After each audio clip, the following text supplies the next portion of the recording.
Hello, and welcome to today's webinar, Q&A about psoriasis. My name is Bev Bromfield, and I'll be your moderator for today's presentation.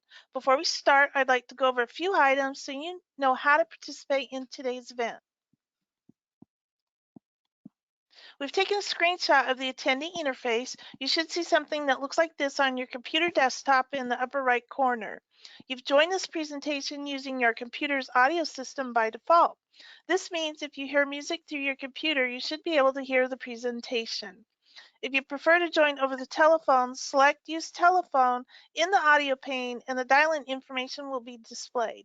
Although we've highlighted questions received in advance of today's webinar, you'll have the opportunity to submit questions to today's presenter by typing into the questions pane on the control panel. We'll select these and address as many as possible during the Q&A with our speaker, Jayme Heim, today. Before I provide information about the foundation, I'd like to acknowledge and thank our sponsors, Bristol Myers Squibb, Janssen Pharmaceutical Companies of Johnson & Johnson, and Lilly for their support of today's webinar. Since some of you may be new to the foundation, here's a little background about who we are, our mission, and what we do. For over 50 years, the National Psoriasis Foundation has served more than 8 million individuals in the U.S. living with psoriasis and psoriatic arthritis. Founded from a tiny classified newspaper ad in Portland, Oregon, the NPF mission is to drive efforts to cure psoriatic disease and improve the lives of those affected. After completing one of the most ambitious strategic plans in its history, the National Psoriasis Foundation launched a 5-year strategic plan in July 2019. With a continued focus on a life free of psoriatic disease and its burdens, NPF remains committed to finding a cure for psoriasis and psoriatic arthritis while supporting individuals to live longer and healthier lives. NPF will focus on achieving 3 goals: lead collaborative transformational research in psoriatic arthritis, psoriatic disease, increase the lifespan and health of individuals living with psoriatic disease, secure the human, technological, and financial resources necessary to achieve NPF's mission-related goals. By reviewing today's program, you've taken a step towards expanding your knowledge about psoriasis and psoriatic arthritis, moving towards a better understanding of what it means to live with psoriatic disease. A few of the many ways NPF supports the goal of leading collaborative transformational research includes: to date, NPF has funded over 30 million grants and fellowships. That includes 3.2 million in grant fellowship funding awarded this July. NPF grant mechanisms support all stages of research and careers. Our efforts focus on areas of unmet need and are often conducted in partnership with research stakeholders with whom we collaborate. In addition to funding outside grants and fellowships, the NPF also leads research initiatives such as the Psoriasis Prevention Initiative and the Psoriatic Arthritis Diagnostic Test Grant. Over 5 years, NPF plans to invest $6.5 million in the Psoriasis Prevention Initiative and $2.4 million in the Psoriatic Arthritis Diagnostic Test Grant, which is now in its 3rd year of funding. The goal of this grant is to fund projects that will significantly reduce the time between onset of symptoms and diagnosis. This is important because we know as little as 6 months of delay between onset of symptoms of psoriatic arthritis and start of treatment can lead to permanent joint damage. This slide highlights 4 NPF research efforts that you can be part of. Launched in 2015, the NPF Chorioiditis National Psoriasis Patient Registry is the largest independent observational registry of psoriasis patients in the U.S.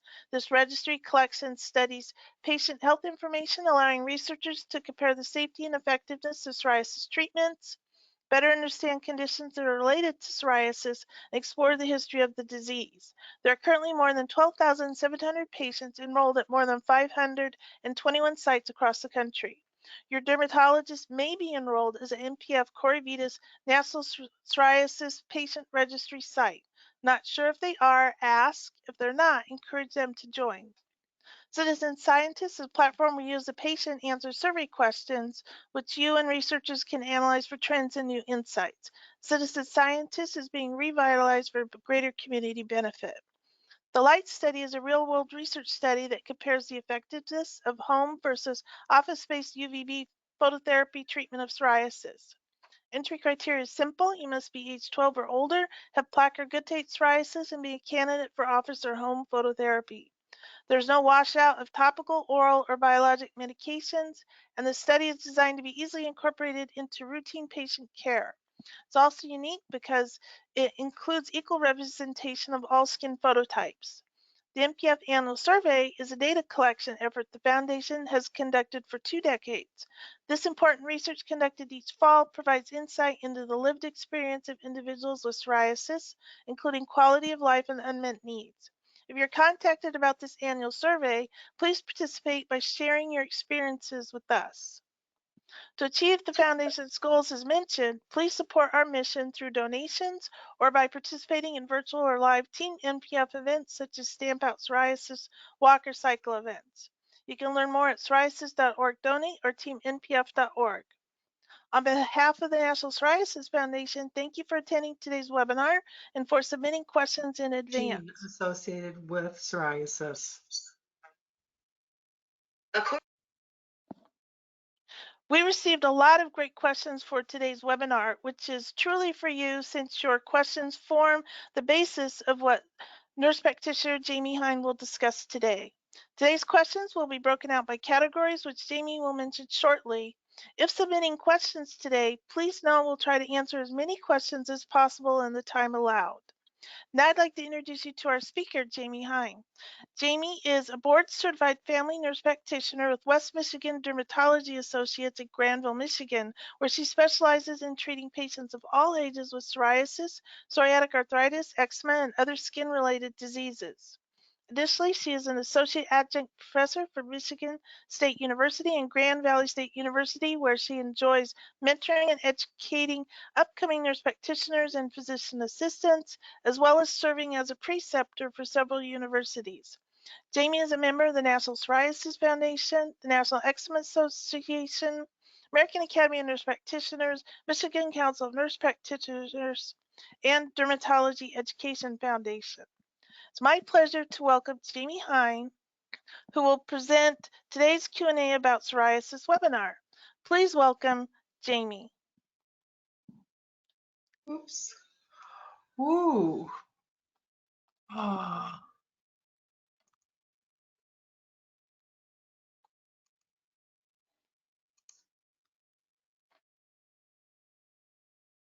Okay, Jayme, you should be set.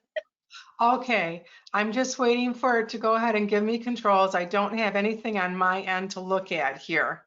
I don't have the slides here. Oh. Yes, the slides are gone. That's odd. I can go from my slides that I have right in front of me. Okay. I don't know if anybody can see me. I tried to turn the camera on so everybody could see me, just because I like to talk with my hands, but that's okay. Tonight, we're going to talk about our question and answer categories are going to be symptoms, treatments, emotional health, as well as diet and natural products. I hope everybody can, Beth, do you think everybody can hear me okay? Can you hear me? Because I don't have the slides in front of me. Right, and I see you now. Okay, good. All right, Can you good. see the slides? I'm just going to go from my slides that I have here. And so in regards to symptoms, one of the greatest symptoms of having psoriasis is the itching that is associated with psoriasis. As you know, those plaques of psoriasis, they're very thick lots of times with scale, and that thickness depends on which area of the body that the psoriasis is located. Patients actually that have scalp psoriasis, I have found they have the greatest amount of itching for their psoriasis. The most painful seems to be the psoriasis on the body, especially with the elbows and the knees, the hands, the feet, areas that need to go ahead and expand, because when that tissue expands, it goes ahead and it literally causes fissures and rips open the thick tissue. Psoriasis, as you know, is the buildup of the normal skin cells. It's the overproduction of normal skin cells. That redness that we see under that plaque is the blood flow that goes to feed the extra cells. The thicker the plaque, the more uncomfortable the plaque is. The scalp also has very thick plaque and it becomes extremely itchy. In regards to that itching, the questions that I've received tonight have to do with how can I minimize or calm the itching and irritation of psoriasis? Actually, there are several things that you can do. One thing I want to tell you is don't do Epsom salts baths. Epsom salts baths will just dry out the plaques. It actually makes them more itchy, and it also causes such dryness that the plaques themselves actually become more brittle. If you're going to go ahead and bathe in something, use baking soda, warm baking soda bath instead. Once you get out of the bathtub, it really helps to moisturize those plaques. You can use any really over-the-counter moisturizers, but really what it does is just soften the plaque. There are other things that you can use too. The product that a lot of people will use, they'll use products that have salicylic acid in it. CeraVe has a salicylic acid psoriasis product, MG217, that has salicylic acid in too. And it's to kind of help take that scale that is on the plaque, and it's to kind of help to get that scale off the plaque. The other things that you can use are urea. Urea is called a cherolytic, and urea also is used to help remove the scale, because when the scale gets so thick, like I said, it gets really tight, it gets very brittle, and those deep fissures as the skin moves and pulls apart is very painful. Another question that I have is the person is wondering about itching. They wake up at around 4 o'clock in the morning and their hands start itching. Itching is caused from a lot of things. It's actually can be caused also from increased blood flow. So they were wondering if they have warm bedding, and their hands can be getting too warm in the evening, actually causing overheating. And what happens is that there's an overstimulation, and then there's a histamine release. Well, that triggers the brain when that histamine is released to go ahead and itch the hands, especially if they become too warm. That is one thing. As far as the psoriasis on the scalp, I think that too, it just itches because of the fact that it's dry and it has the thickness of the plaque. But a lot of people with hand and foot psoriasis also, they have a lot of itching in general. Are there any over-the-counter medications that can help alleviate itching? Well, you can use topical medications, or else you can use an oral medication. Benadryl is an antihistamine. It does block histamine. However, if you're older or if you're on certain medications, it might be contraindicated. So you really need to check with your healthcare provider to see if it's appropriate for you to take Benadryl. Benadryl can be very sedating. However, Benadryl is extremely effective when going ahead and stopping first generation histamine. First generation histamine is really associated with a lot of itching of the skin. Other things that you can use over-the-counter products might be CeraVe anti-itch, or you might use Eucerin has an anti-itch. Don't use witch hazel though, because witch hazel is going to dry out those plaques even more, leaving them more brittle and exposing them to bleeding as they're cracking. But you can always also just try to use a moisturizer to help moisturize it. Medication-wise, really, that's why we use topical steroids. Topical steroids also have the ability to decrease the itching. Topical steroids also with plaque psoriasis, what a topical steroid does is it causes what we consider vasoconstriction. So when we talk about a plaque of psoriasis and it has all this blood flow feeding the extra cells, it kind of closes down that blood flow. Once that plaque of psoriasis isn't able to get that extra blood flow, then what happens is that those cells start dying off naturally.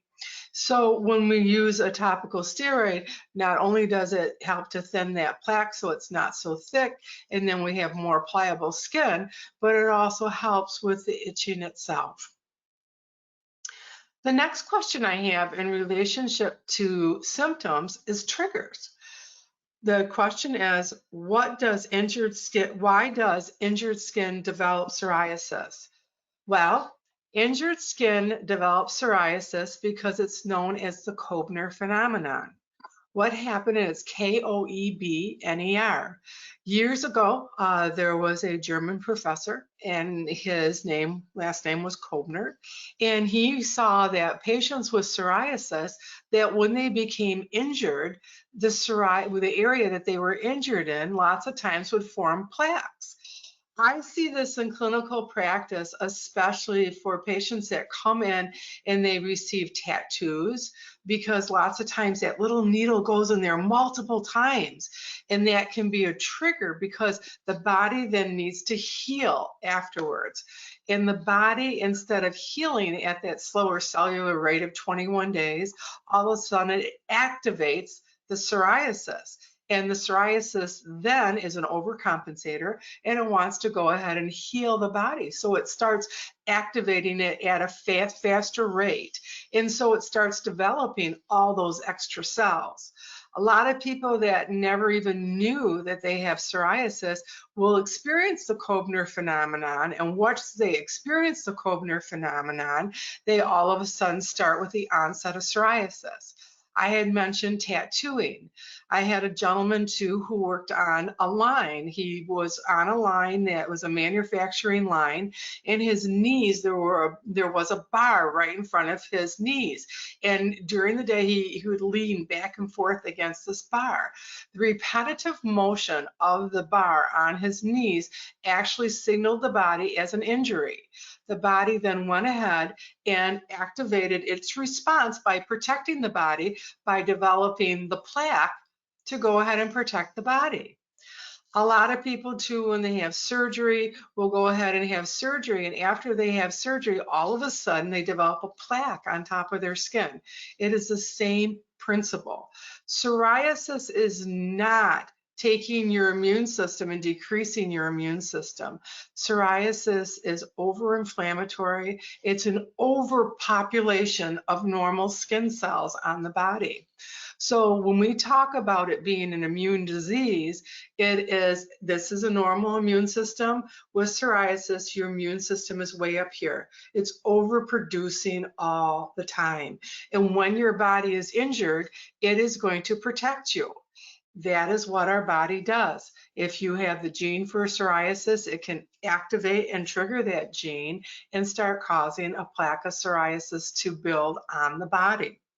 And that is the Koebner phenomenon. It can happen if patients itch an area. Anytime an injury occurs and the body needs to protect it, when you have the gene for psoriasis, it can be triggered. What is the prognosis for someone with psoriasis? Well, I have been treating patients with psoriasis for almost 2 decades now, and I can tell you the prognosis for treating patients with psoriasis is amazing. And it depends on which way you look at it. We have absolutely wonderful medications now that can be very specific to treating psoriasis. But as far as long-term psoriasis, if psoriasis is not treated and it's long-term, we know that it is an inflammatory disease. We know that there's inflammation that's not only that we see on the skin, but we see within the body, such as increased risks of cardiovascular disease, diabetes, stroke.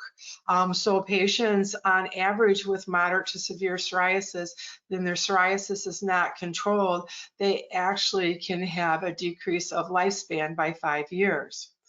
Also, patients with psoriasis, they also can develop those overproduction of cells that produce on their skin within their joints and develop a comorbidity, which is psoriatic arthritis. We know that about 30% of patients develop psoriatic arthritis.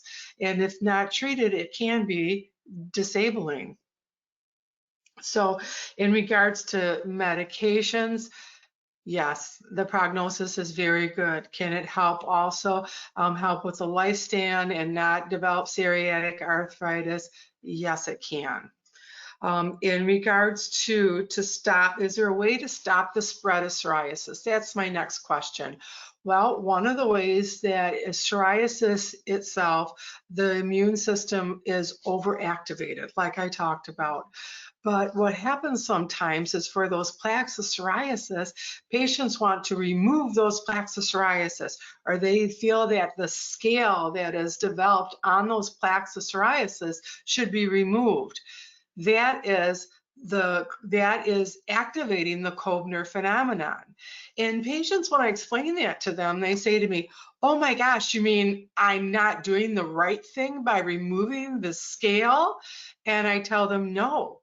By removing the scale, what you are doing is you are activating that process and telling the body to go ahead and send out the troops and rebuild those cells quicker. So one of the things that you want to do is when you have a plaque of psoriasis, it really needs to be treated the right way. If that plaque of psoriasis too, remember it's the overproduction of those normal skin cells. So those cells are piling on top of one another. It's red underneath because it's getting fed that blood supply, that rich blood supply. Anything that needs a blood supply is living. Those plaques, they look scaly just because they're piling on one another. But guess what?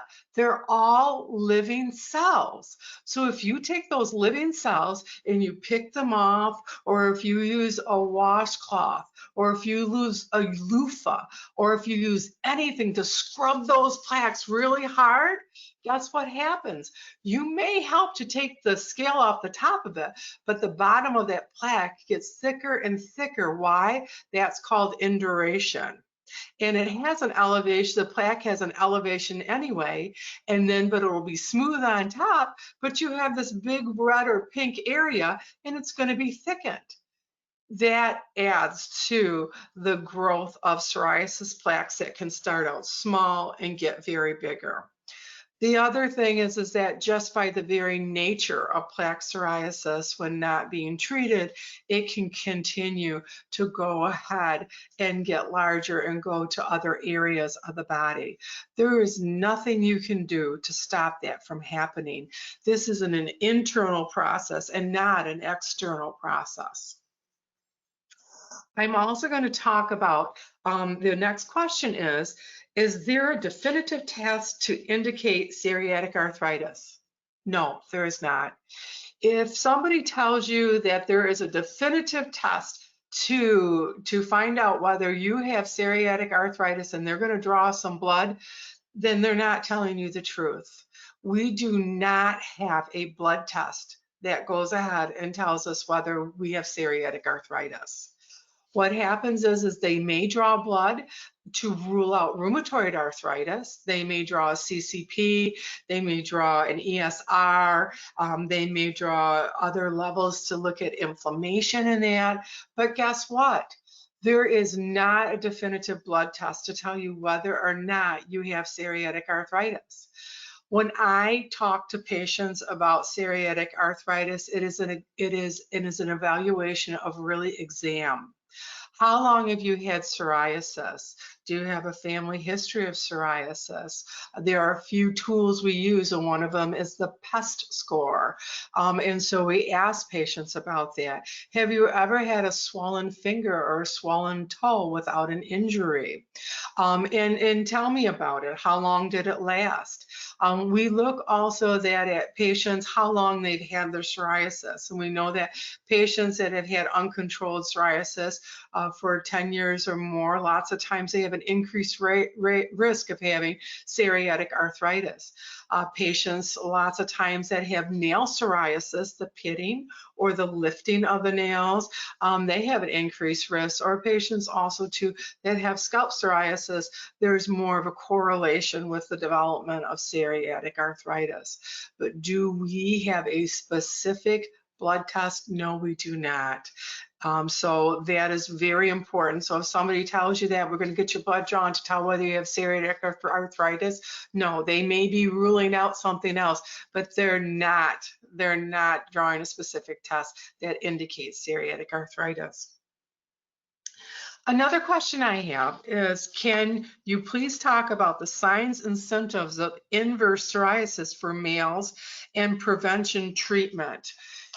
Inverse psoriasis. We know that there's 7 types of psoriasis, and inverse psoriasis actually is one of the 7 types of inverse psoriasis. For men and women, inverse psoriasis can be under the arms, also for men and women under the breast area. So for men, sometimes they do have extra breast tissue that kind of lays upon the abdomen itself, and they can develop some psoriatic arthritis or some inverse psoriasis in that area. Inverse psoriasis also can appear under the abdominal fold and as well as in the groin.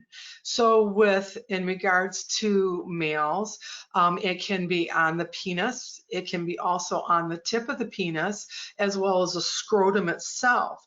It can also be on the pelvic floor, the area between where the scrotum is and where the rectum is. And it can also be on the rectum, as well as up the gluteal cleft that's between the buttocks right there. And those are the areas for inverse psoriasis. For women, they can have them in all those areas too, except for women, of course, it would be the labia area. They can have it on the top of the labia majora, or they can have it in the inside, which is the labia minora. And when inverse psoriasis is there, inverse psoriasis, it is pink or it is red, so you have that increased blood flow. But the one major characteristic of this is that it does not have thick scale, because these areas are very soft skinned areas. Therefore, the scale is a very fine, what we call a very fine scale. Also for these areas, because sometimes, especially under the abdomen, if there is a little abdominal apron or underneath the breast area, there can be a little bit of candidiasis associated with it. Candidiasis is a little bit of yeast. So sometimes we have to treat a little bit of yeast in combination with the psoriasis itself. But if you have that, there's usually a little bit of what we call malodor. It just kind of smells a little funny. And there might even be like a little bit of a white, almost like a white film that forms in those areas. But generally with just inverse psoriasis itself, it is pink. The other thing is that it's what we call clearly demarcated. Clearly demarcated means that you can draw a line around the area. So if you see somebody that has eczema or atopic dermatitis, you might see it's a little bit scattered areas, but these are more consolidated areas.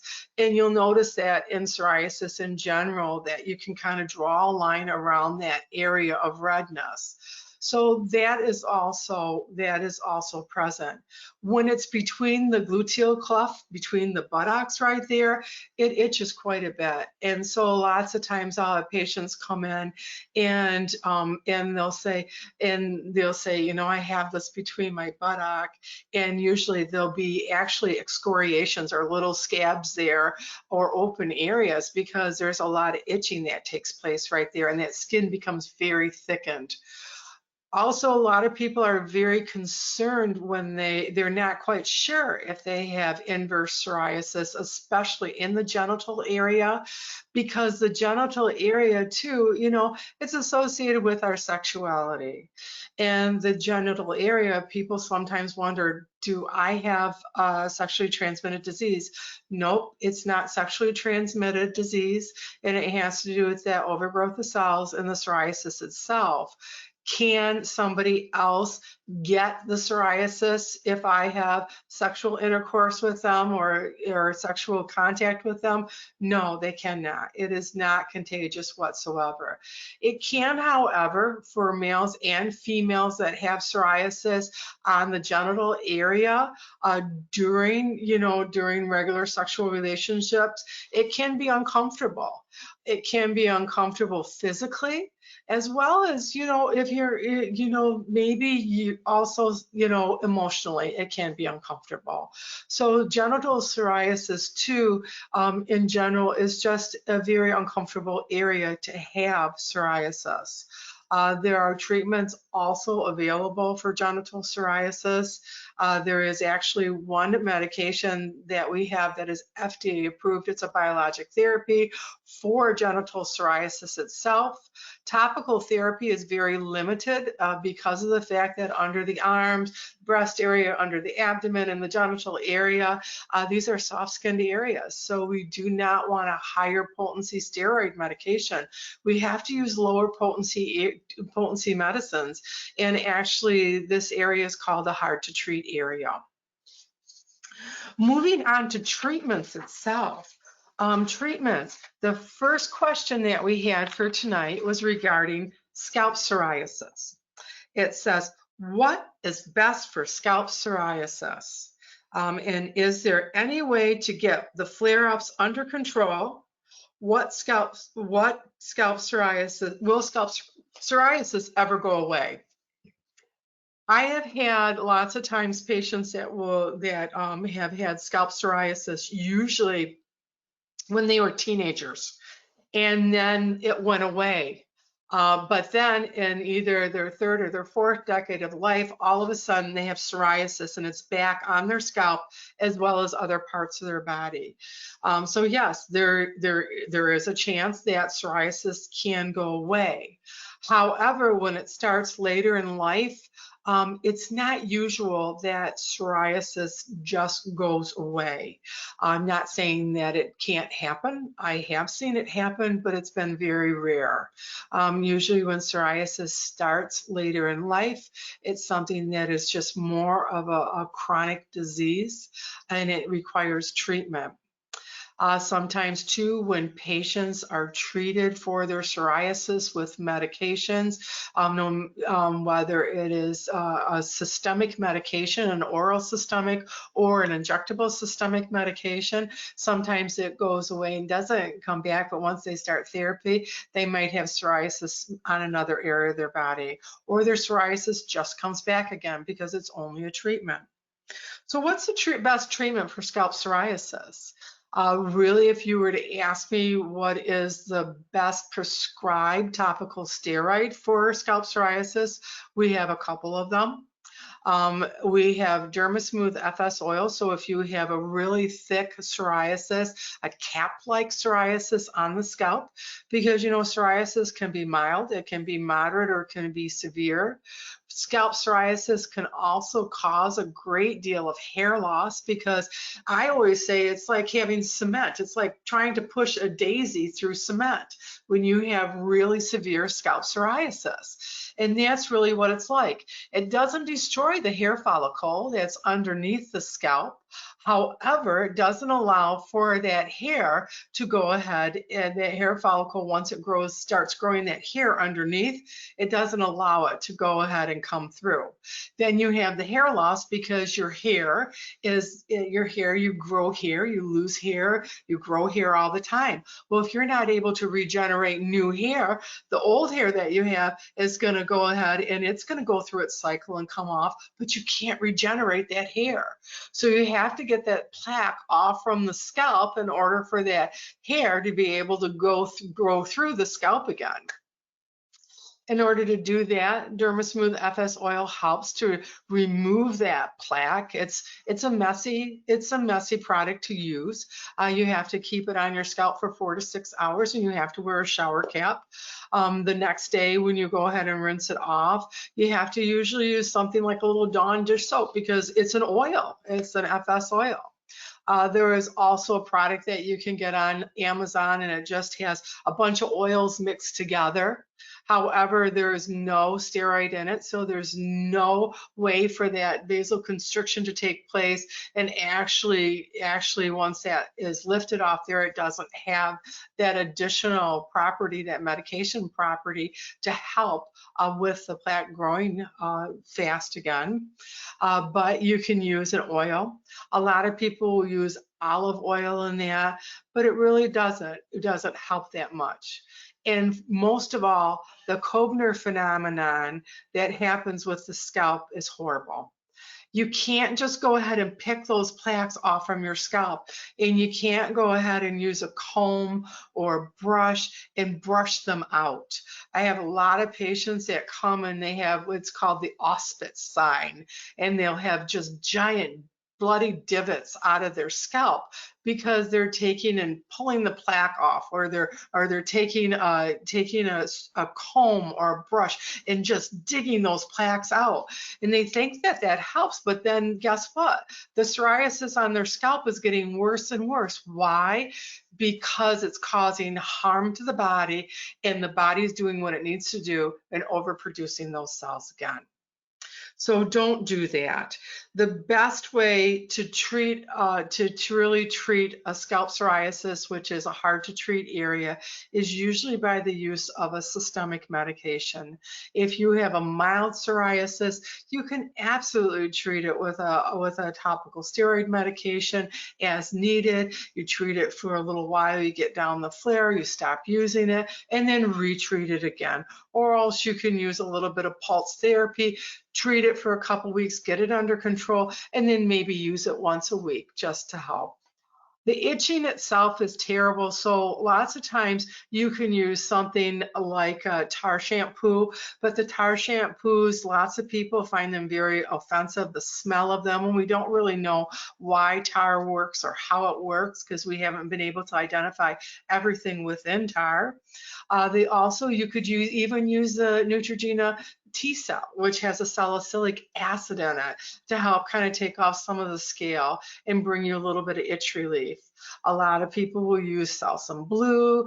I like to use Head and Shoulders Clinical. My patients like Head and Shoulders Clinical, and they also have a cream rinse that goes along with it.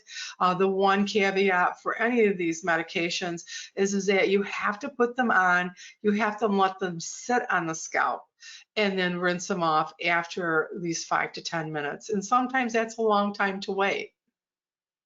The medications, systemic therapies work very well. Not all systemic therapies work well for everyone. Sometimes patients, they may be started on one medication and need to switch to another medication, and the other medication may work better for them. We don't have any way at this time to know exactly which medication you are going to respond to the very best.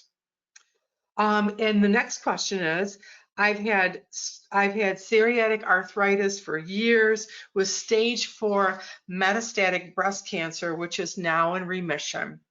However, the scalp psoriasis is acting up. Is there anything I can use or take? And that really depends on the severity of it also. If it is not, if it is more mild, you can control it with a topical medication. That's absolutely great. When patients receive cancer treatment, you have to think about this. So just kind of think about this, step back and think about this, kind of wrap your brain around it. When an individual, or maybe you're out there listening right now, when you're receiving cancer therapy, you're receiving medication to go ahead and kill those cells that are not normal. But the other thing about those cells is that they are fast growing cells, right? They're kind of rogue. They're just like a bunch of little adolescents going crazy, right? They're multiplying like crazy, and they're taking over and they're destroying good cells and everything. The only correlation between psoriasis and cancer cells is that they multiply much faster than other cells. Psoriasis cells are normal cells. Cancer cells are not normal cells. But guess what?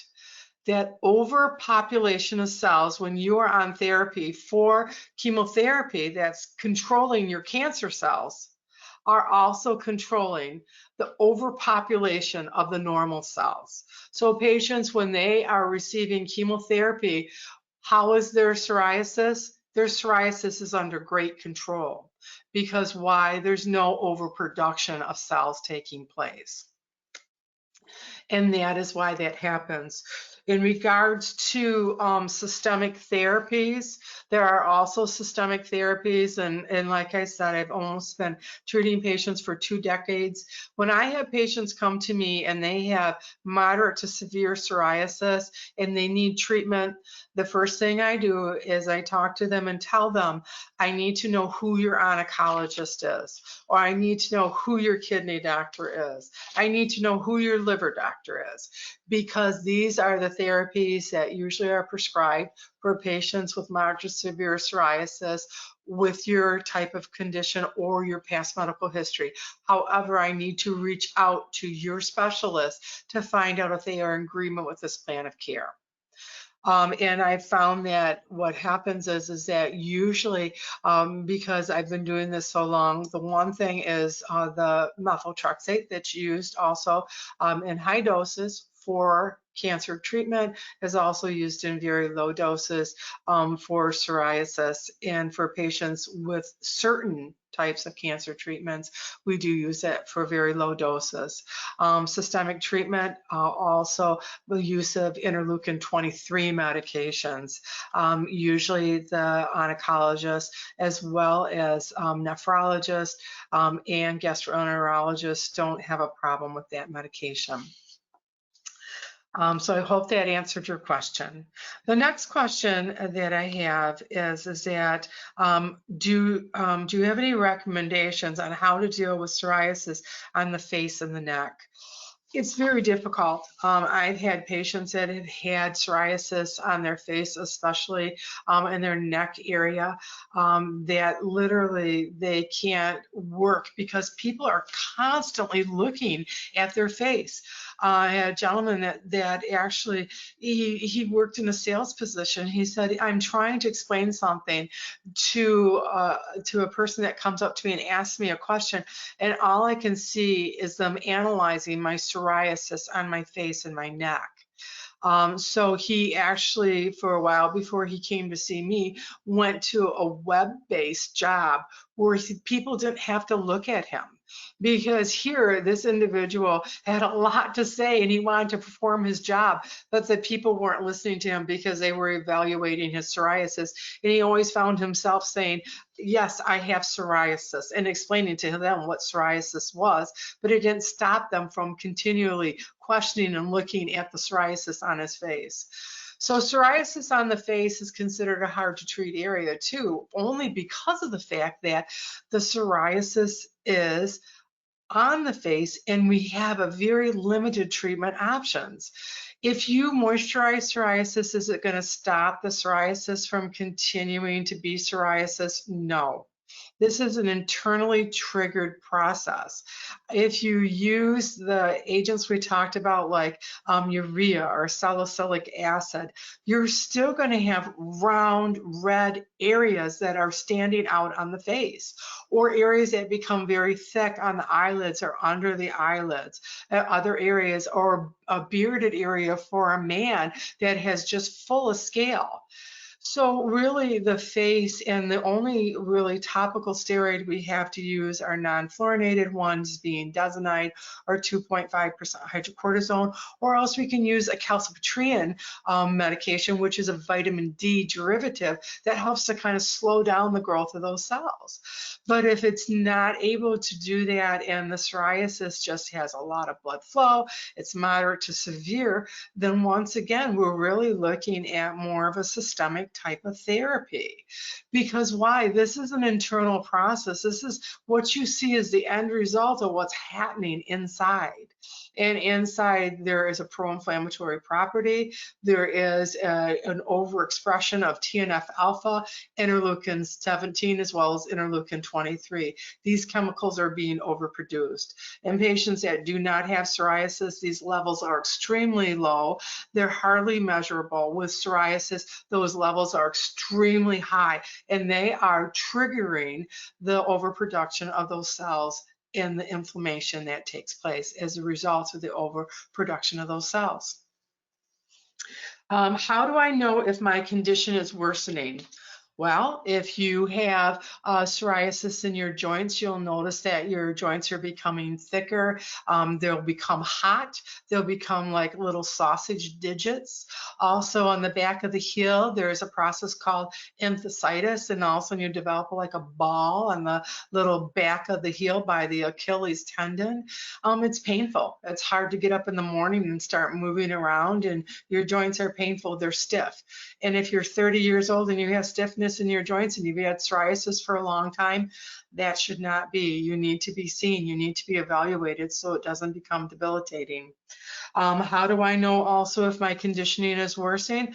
Is it spreading to other areas of your body? It may have started out as one small area and now it's spreading to much larger areas of the body, where you started out with an area that's the size of a dime and now it looks like the size of a softball or a basketball. That's how you know. How do you know the level of your disease? Is how red your plaque is underneath.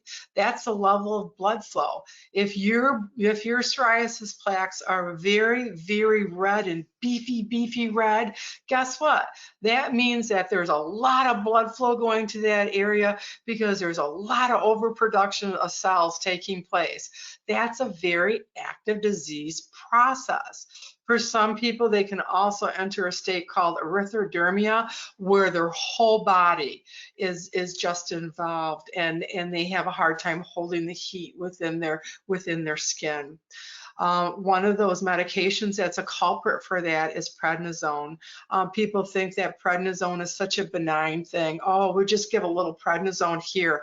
I'll go to the med center. It'll be okay. I'll take prednisone. Prednisone is like putting lighter fluid in a match on psoriasis. It may calm it down a couple times, but every time you do it, it's like playing Russian roulette, and you have a chance of that all of a sudden just igniting that psoriasis. So prednisone is not good for psoriasis, nor is it a treatment for psoriasis. How do I decide if I should change my medication or stay on an existing medication?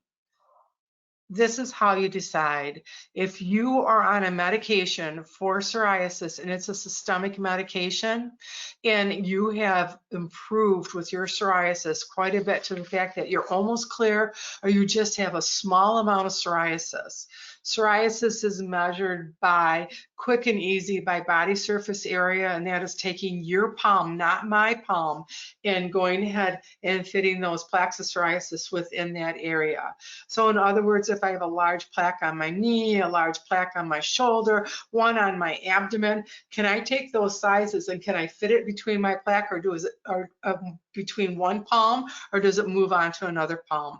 This is 1% BSA. If it's 2%, 3%, 4%, then that's how we measure it. And if you're not well controlled, you're starting to develop plaques in areas where you had your psoriasis before, and it's not stopping. Now, is it normal to have a flare of psoriasis when you're on treatment? Absolutely. Because stress affects it, weather affects it, so many things can affect psoriasis. But that means that there's just a little flare up. You use a little bit of your topical medication, it goes under control again. If it is not going under control again, and you are either developing new areas that are continuing to get worse, or the areas that you had previously are all starting to come back, you have failed your therapy. You need to let your provider know, and you need to go back in there, and you need to get adequate care by switching to a different medication.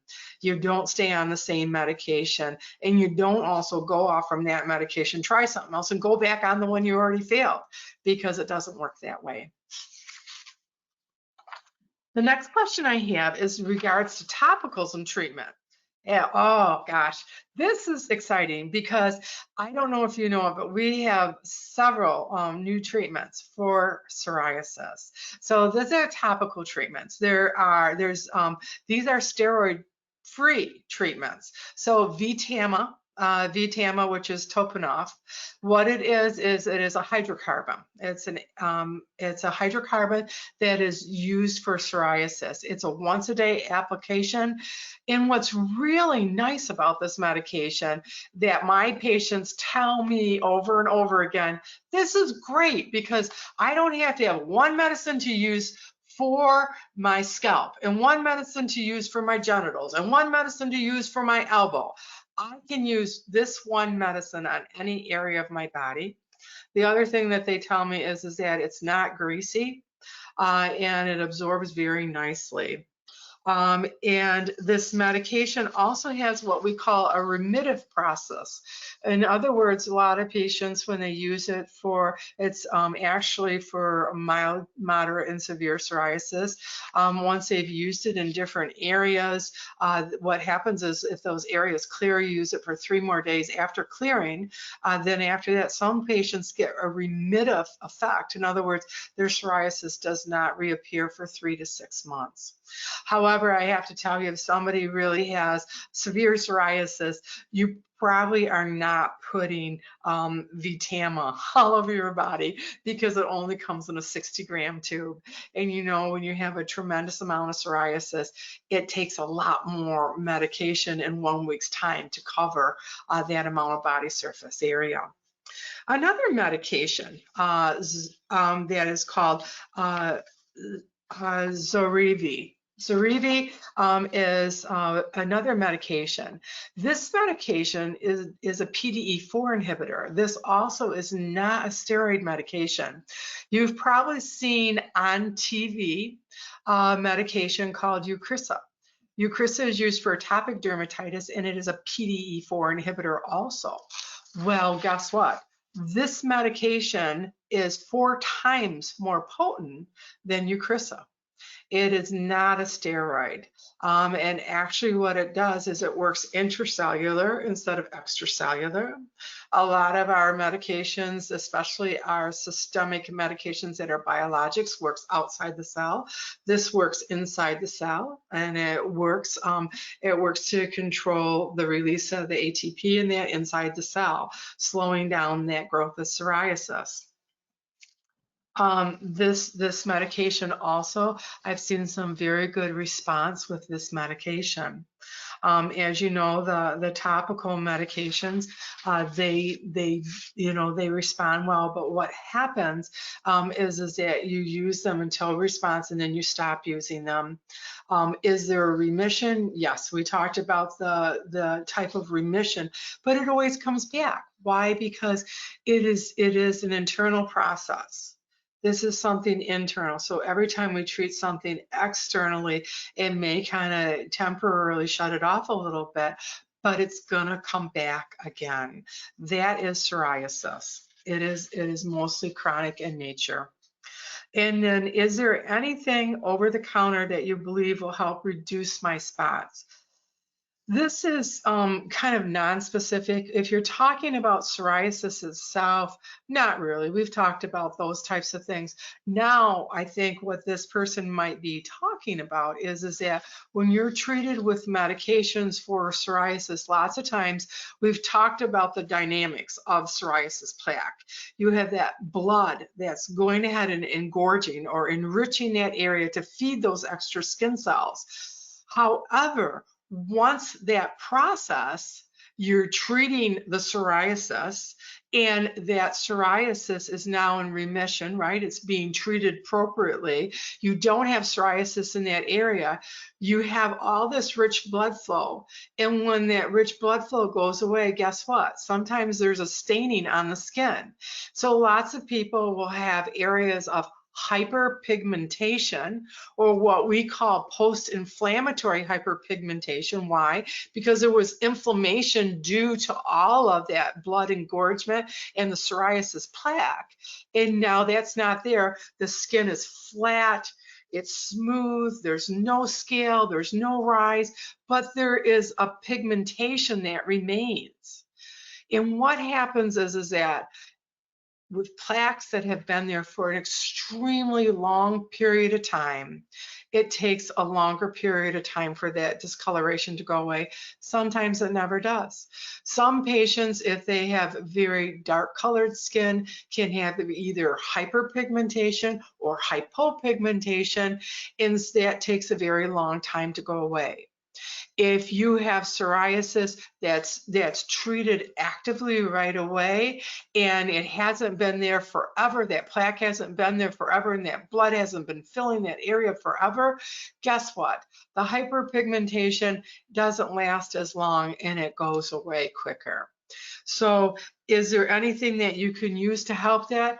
I always tell patients that moisturize, keep your skin moisturized, because by moisturizing your skin, it helps with that natural turnover of the cells, and it helps to go ahead and rejuvenate that skin. So use moisturizer to that area. If you have something that's dry and cracked and you just have dry skin all the time, your skin's not going to regenerate really well there. So use a regular over-the-counter moisturizer.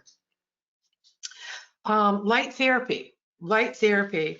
For years, I actually ran a psoriasis center that had a light therapy center too. And the question talks about the extract laser. Well, the extract laser is really, the excimer laser is probably the most common laser that you see. It's very expensive to have that laser and to maintain that laser. It costs a couple $1,000s a year because you have to change out those tanks that are also that cause that laser to work. So when you have an extract laser, you really can't use it on a large body surface area. 3, maybe 5, percent body surface area, but when you can't really use it on a large body surface area. Why? Because it's a handheld wand. If you took this magic marker right here and doubled it, that's about the size of the wand that's used. It actually uses B. It uses UVB light.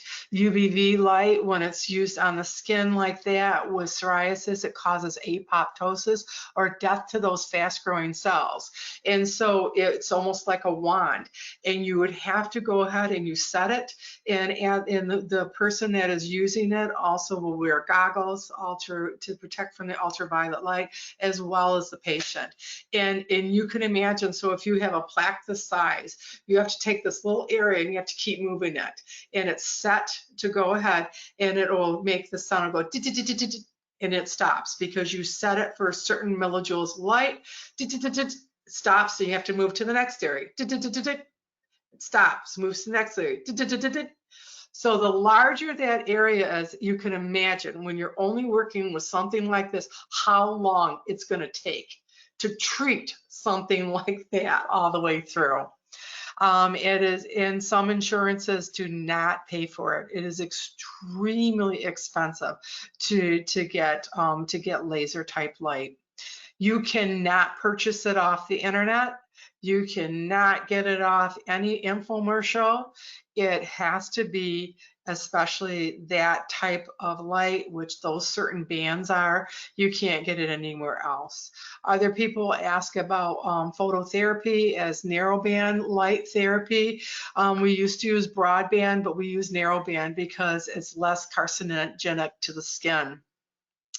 The broadband light that we stopped using in the 90s goes deep into the skin, increases the risk of cancer. That's why we wear sunscreens. When we use a narrowband part of the light, this is the skin, and the narrowband part of the light goes to the top of the skin where those cells are multiplying so quickly on the plaques, and it causes apoptosis or death to the fast-growing cell. It has a much less risk of developing any type of skin cancers, and that's why we use narrowband UVB. You can get it if you know, providers such as dermatologists, nurse practitioners, PAs that specialize in dermatology and psoriasis. It has to be ordered through National Biologic.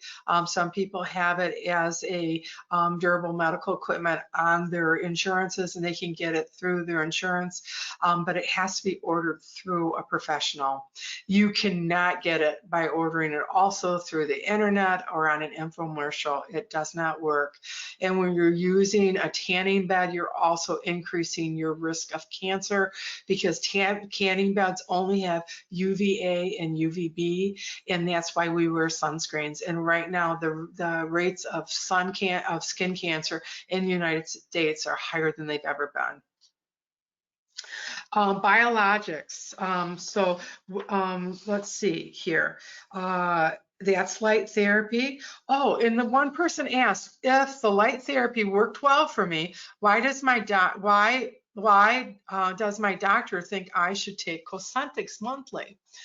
Well, I think that you need to ask your provider that, for one thing, because if you've done light therapy and it does work extremely well for you, there's no reason why you really should not use light therapy, especially if it's narrow band UVB. Now, if you've started to develop multiple problems with your skin, and also a lot of people that have psoriasis have had years of unprotected sunlight, they're developing squamous cell carcinomas and that, you may have an increased risk factor. So I would go ahead and ask your provider what their reasoning is for that. Treatments, oral agents. I'd like to know more about the oral medication the FDA just approved, side effects and risks. And the medication they're talking about is Sotyktu. This is a medication that was just recently FDA approved. It's an oral medication. This medication is called a TYK2. TYK2 actually, when I talked about the overproduction of those particular chemicals in the body, being TNF alpha, IL-23, and IL-17, TYK2 is actually what we call a dimer, which means that it has two parts to that molecule. The one part of it is the TYK2, T-Y-K, and then a letter 2. The other part of it is JAK2, and it is one of those activation sites with psoriasis. Because it's between the interleukin 23 and the interleukin 17, it's very specific to the TYK part of it. So the IL-23, when it's released, those interleukins, it actually signals and goes through that pathway. And we found that when we go ahead and we go ahead and block that specific pathway, that also it really helps. It doesn't allow for all the IL-17 production, which doesn't allow for the additional cells on the skin. And that's how it works. But most importantly, it blocks the JAK2 on the other side. JAK2 medications, they have a lot of side effects to them.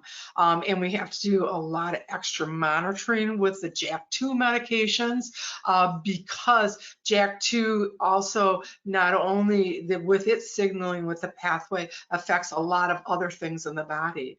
But the TYK2 does not. And so the recommendation from the FDA is just to go ahead and do a TB test, just like what's done with all of our other systemic medications, with the exception of apremilast, which is Otezla.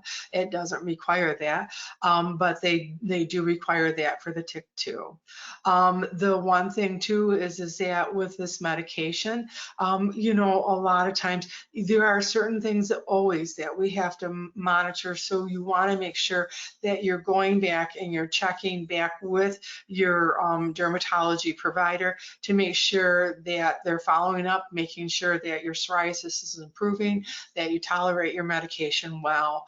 I have patients on this medication already also, just because I have a huge psoriasis patient population, and my patients, they've just started within the last couple of weeks, so they haven't been back yet, but they'll be back in a couple of weeks. weeks. So I can't tell you from my personal experience yet, but I can tell you from the clinical trials, it's a medication that's been very well tolerated by patients. There have been a couple of a little bit transient increase in triglycerides that resolved back to normal. There was very low discontinuation rate with this medication. And then somebody is taking acitretin. Acitretin is also known as Soriatane, and the brand name is Aston. When I stop taking this tablet, psoriasis appears again. Why does this happen? The reason is that this is just a therapy. It's only a therapy. The medications that we have that you are taking externally or internally are only a therapy. If you have a chronic condition, let's say you have diabetes. If you have diabetes and you stop taking your insulin, what's going to happen to your blood sugar? Your blood sugar is going to go up. If you have, essential hypertension and you're taking blood pressure medication, you stop taking your blood pressure medication, what's going to happen to your blood pressure? Your blood pressure is going to go up. This is a therapy.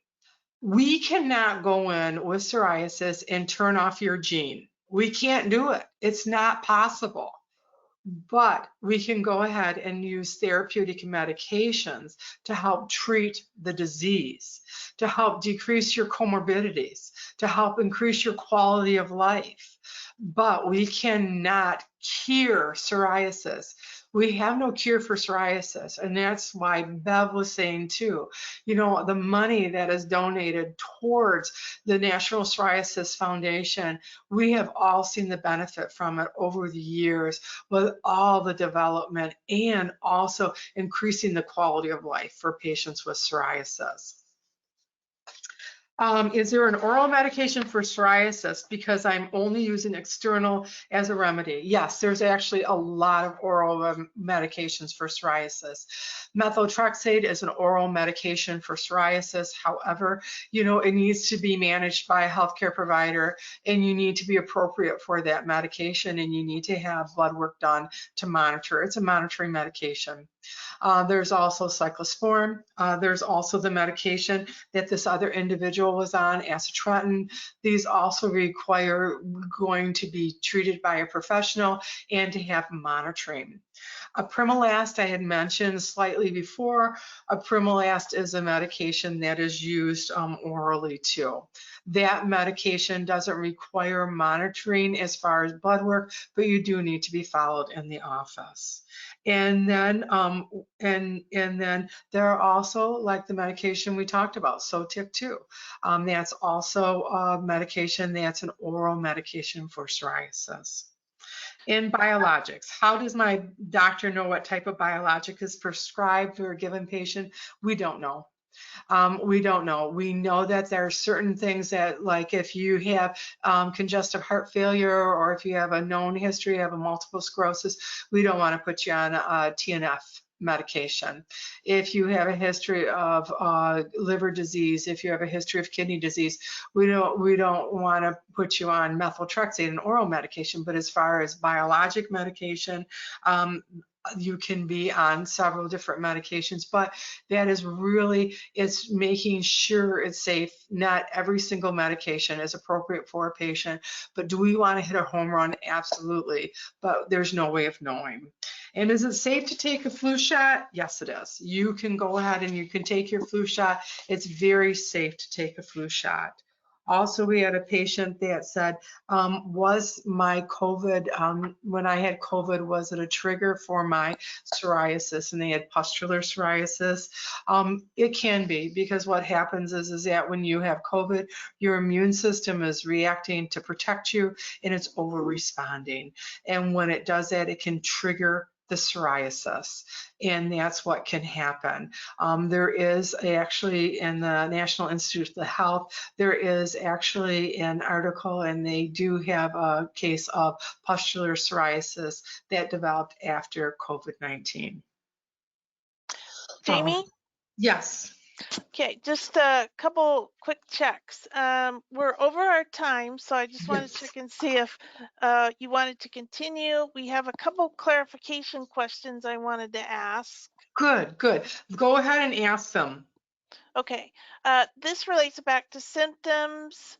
So you'd mentioned getting rid of the plaques. So they're saying getting rid of the plaques from psoriasis reduces internal inflammation. Yes, it does. Yes, it does. So in other words, what happens is that your psoriasis is a pro-inflammatory process, right? You have all this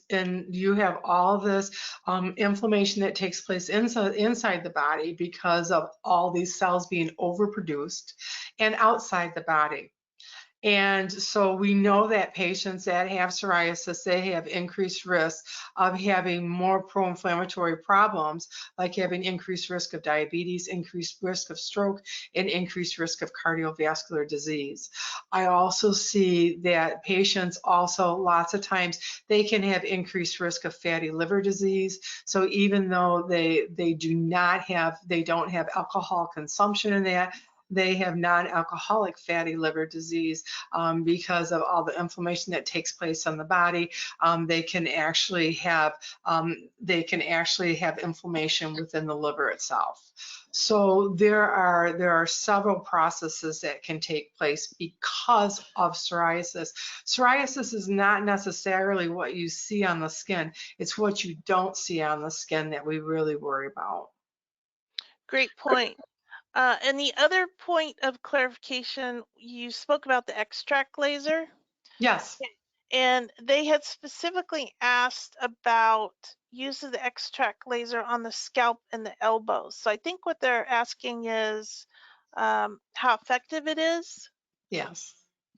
How effective it is. If you have just the elbow areas, it's very effective. Scalp, no, it really doesn't work very well on the scalp itself.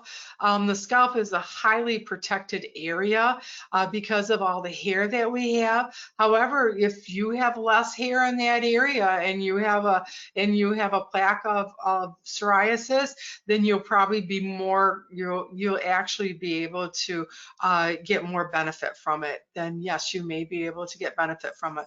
But if you have a really large area on the body, or if you have it in multiple areas on the scalp, you're probably not going to be very successful. The other thing too is you have to realize sometimes you can't treat all the areas at one time because there's too many of them. And the whole thing with treating with this type of treatment is that you're hitting those cells, and then you're doing treatment 2 to 3 days a week, and you're constantly hitting those cells. You're kind of going ahead and you're promoting a remission. You're promoting apoptosis to those areas. But if those cells are left alone and that they're not being hit and not being controlled, they just start growing more cells again. Okay, perfect. They send you a thank you. You're welcome. Okay, and another question that came in, let's see, I was recently diagnosed with plaque psoriasis. Mhm. Is there any chance this can be reversed? No. No, you can't reverse something that is part of you. This is something that is a systemic problem. It is inside of you. This is what you see on the plaques on your skin it's just the end product of what's going on inside of you. Inside of you, literally, there is a very dynamic process going on. This is the overproduction of these chemicals. Like I said, with patients that don't have psoriasis, very low levels of these chemicals. But when the psoriasis has been triggered, it increases that volume of that interleukin 17, that interleukin 23, and TNF alpha. And what happens is that it starts in here, it continues at overproliferation until it starts building all those plaques on the body. And that's what happens. And so, no, there's no way you can reverse that. And it's not because you ate the wrong food, and it's not because if you eat the right food. It is not because you did anything wrong. Your just immune system went ahead and it overactivated and it triggered that response. But you have to have a gene there. There is a genetic, there is a genetic disposition to having that. And that's very frustrating for people because people are like, I don't know anybody. There's nobody in my family that has psoriasis. But guess what? Psoriasis doesn't follow usually generation to generation to generation as far as the outward signs of it. And there's 7 types of psoriasis. You could have had a great grandma that had plaque psoriasis on their elbows and their knees, and guess what? Their child and their child's child may not have it, but you have it. Well, that's 2 to 3 generations ago. But everybody shared that gene, but it just was never activated. So that's why it's so hard. So I tell people, look for your cousins. Look for your cousins because lots of times it's by finding the cousin that has psoriasis that they all of a sudden find out what, if it was on mom's side or dad's side. Good to know. Okay. All right. Well, we're over our time, so I think we will provide the resources unless you have something that you really want to respond to. Is there anybody out there that has an additional question maybe that they had written in and they would really love to have answered tonight?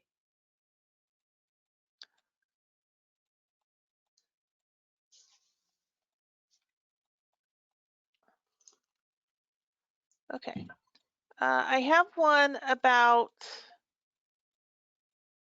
I have psoriasis on my eyelids. Is there any cream for that? Yes, there is. And I just had a patient yesterday that had psoriasis on her eyelids. So there's 2 that you can actually use that are prescription medications because if you used everything else, you've used, Vaseline or you use CeraVe healing ointment. If you use urea or you use something with salicylic, it usually stings terribly and it makes it more irritated. So in just regular moisturizer, lots of times won't do much for it. So if you have a prescription, usually the one thing you can use is calcipotriene. Calcipotriene is a vitamin D analog. It is a non-steroid. If you use a steroid type medication, it has to be non-fluorinated. It has to be either 2.5% hydrocortisone or it has to be Desonide, and those have to be prescribed by a medical professional, as well as the calcipotriene. Also, I mentioned the VTAMA, which is a new hydrocarbon. It can be used also on the eyelids too.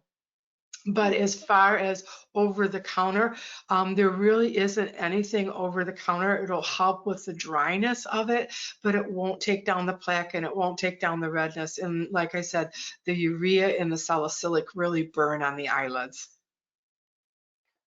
So this will be our last question. Can you please address the efficacy of calcipotriene? You just mentioned the vitamin D as a topical treatment. Oh, yes. Calcipotriene actually is a vitamin D derivative. And what it does is it slows down the synthesis or the growing of those cells that are on the plaque itself. The one thing is that unfortunately, the calcipotriene ointment works really well. And the calcipotriene cream doesn't work as well. And so if you can get ointment, it'll work better than the cream does, but it is used to slow down the synthesis of the cell or the growing of those fast growing cells. Because remember, psoriasis, normal cells, but fast growing cells, they can grow up to 3 to 5 times faster than our other cells on our body. Okay, thank you. Well, we You're still have welcome. many questions, but we're going to stop for tonight, and then some of the other questions that you've asked can be in other resources that we have available. So I'll quickly go over the resources that are available, and I urge you to kind of look at some of those. And we thank Jayme for her time. And Thank for you very much, Bob, and thank you very much, all of you that have joined tonight. And I really hope that you find good providers and good resources, because there's a lot of things out there that really don't work. And you have to realize that this is a systemic problem. It comes from inside. yes, thank you for reinforcing that and for providing a lot of amazing information. Thank you very much. So in addition to this webinar, you can continue to learn more about psoriasis and psoriatic arthritis by listening to NPF's podcast series, Sound Bites, which is available through Apple Podcasts, Google Play, Ghana, Spotify, iHeartRadio, Amazon Music, or a feed service of your choice. You can access podcasts on the Watch and Listen site of the NPF website is listed here. We just had a podcast talking about diet. Is choosing the Mediterranean diet right for you and your psoriatic arthritis? So some of your questions related to diet, I urge you to listen to that episode, number 172. You can learn more about treatment choices in episode 158 from dermatologist Dr. Brad Glick and rheumatologist Dr. Arthur Kavanaugh. They spoke about some of the new treatments that are being released. The Patient Navigation Center is the world's first personalized support center for people impacted by psoriatic disease. If you still have questions, would like additional information about treatment options, need help finding a physician, or having issues with access to treatments, contact our Patient Navigation Center by phone or email as indicated on the screen. You can also contact the Navigation Center to ask about connecting with others through the one-to-one program.